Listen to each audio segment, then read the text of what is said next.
HinKhoj word of the day, dominate.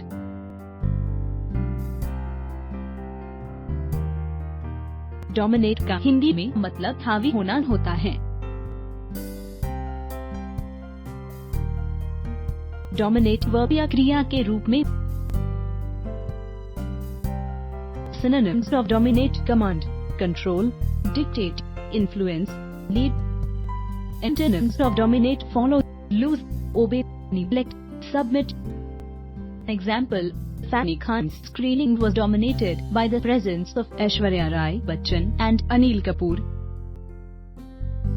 उदाहरण: funny Khan की screening पर ऐश्वर्या राय बच्चन और अनिल कपूर की उपस्थिति हावी रही।